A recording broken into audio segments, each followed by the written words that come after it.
All right, good evening, everybody. It's Monday, it's 9 o'clock. It is time for the Tropical Update. Once again, the forecast for the season for the Atlantic Basin from NOAA, and it very much matches what Colorado State's put out, is for 8 to 14 storms. Normal is 14, so maybe we get a little bit below average storm count this season. That has to do with the budding El Nino and sea surface temperature in the Atlantic, which we'll go over right now. So as we look at sea surface temperature anomaly, these are not the actual temperatures, this is how much it is above or below normal. And we'll start in the Pacific, and it's a lot of red. So this is your El Nino region right here. This is where sea surface temperatures are warming, an unusual warming, signifying an El Nino.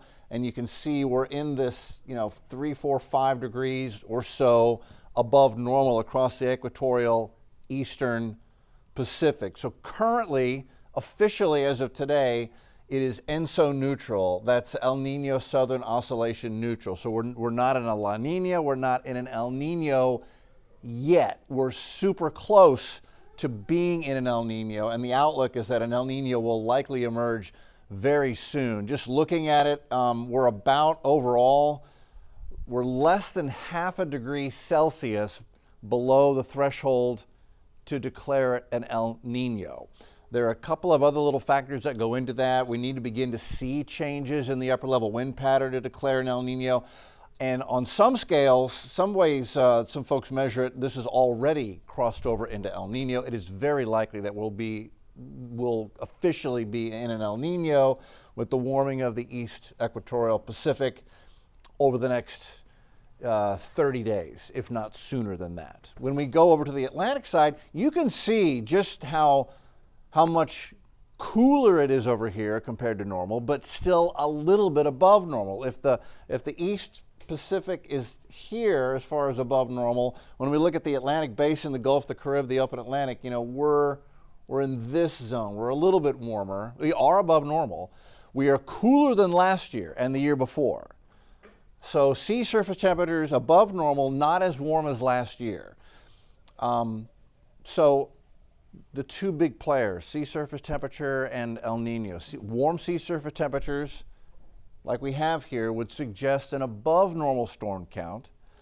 El Nino can reduce the storm count because it creates more wind shear. But when you add those two big factors together, we think overall the powerful El Nino that is forecast to form will do more to suppress storm count than the above normal sea surface temperatures will do to raise the storm count. So that's where the main players in the forecast number of storms that we're expected to get.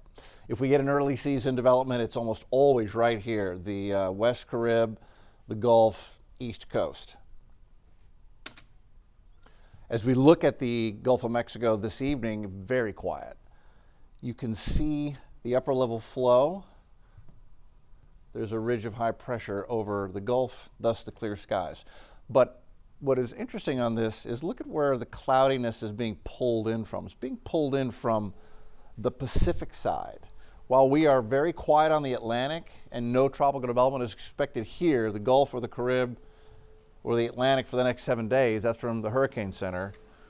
Over the weekend, we had two systems develop, Boris and Christina, both minimal tropical storms, but the Pacific is already busy with the second and third named storm of the season here.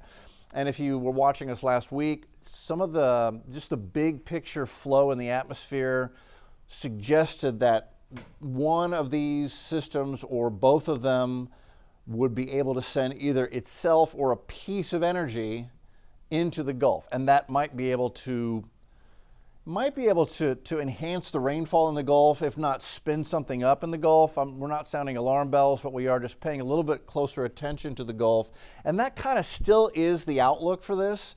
First of all, these are the two forecast cones from the Hurricane Center on both of these. Boris goes inland in about 48 hours or less.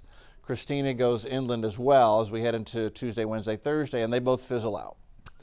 However, moisture and maybe a little bit of vorticity from what's left of Christina is forecast to, in general, get into the southern Gulf and the Bay of Campeche for the end of the week and the weekend. And that will have ramifications on our weather here in Houston. Here's how.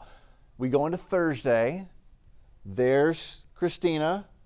At that point, Boris already inland and fizzling, but there's Christina, still a tropical entity of some strength, and already kind of sending moisture across Central America into the Carib and into the Yucatan Channel right there. So that's by Thursday. We're hot and dry Thursday. We are hot and dry most of this week, very humid. We go into Friday, Saturday, and by Friday, Saturday, what there is of Christina is done. It's come across I think really more than anything else, a lot of its moisture has come across and gets into the South and West Gulf, and that will begin to enhance the rain chances in Texas up and down the coast as we head into the weekend, especially the second half of the weekend. So that's how the interplay is forecast to go with the systems on the Pacific side, but some of that moisture and maybe a little bit of vorticity from Christina getting into the Southern Gulf and getting moisture in here. So the likely outcome from all of this is increased rain chances for the Texas coast, including Houston going into the weekend. But I really think it's going to be probably Sunday and Monday when we really see the deeper moisture arrive and the heavier rain chances. And so let's look at that. This is the forecast of the tropical moisture. And between now and Friday, we stay out of the deep tropical moisture. You can see there's the leading edge of it going into Friday. So we're not in it. So today, tomorrow, Wednesday, Thursday, Friday, which means we're hot. We're humid. Don't worry, we're plenty humid. We'll have heat indexes over 100 all week long, but we stay out of the real deep tropical moisture that makes it bubble up and makes it rain every day like we had last week. So that's the setup going into Friday. There's the leading edge of the tropical moisture. Watch what happens going into Saturday. And by Saturday afternoon and evening, the leading edge of the deep tropical moisture is here. So it's in Houston. So Saturday, late afternoon, Saturday evening, I think we're going to begin to see rain chances pick up. And especially Sunday and Monday, especially Monday, looking very wet as that continues to move in. And when you get that much tropical moisture in place, it doesn't take much heating, or sometimes doesn't take any heating at all, for it to produce scattered showers and thunderstorms. So as we look at the 7-day and how this works, we're waiting on the tropical moisture to come in. Until it gets here, it's a whole lot of this. Rain chances 20% or less now through Friday.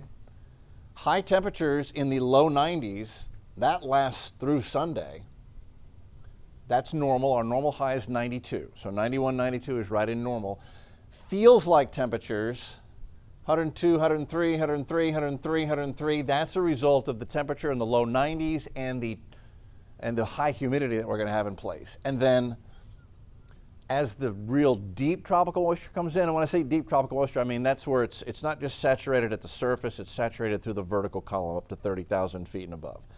So when that arrives over the weekend, we'll begin to bump rain chances 30% by Saturday. Maybe Saturday afternoon and evening becomes a little stormy in spots. More spots on Sunday, 40% chance. And then it looks like Monday may be a real wet day with the heart of the tropical moisture coming in here on Monday. So that is where we stand with the tropical update. We're not expecting development, or the Hurricane Center is not expecting development out of this surge of moisture coming across, basically remnants of Christina. But we'll pay close attention to it. And like I said last year, no alarm bells here, but we are raising awareness. Anytime you get, the remnants of a system, even though it's crossing over Central America from the Pacific, it's still going to have some vorticity with it. Not out of the question that something could try to get going out there. So just bottom line, like I always say, just make sure you're getting a tropical update at least once a day so nobody gets caught off guard. We do this every night at 9 o'clock. And our next live broadcast is KHOU 11 News at 10 o'clock. We'll see you then.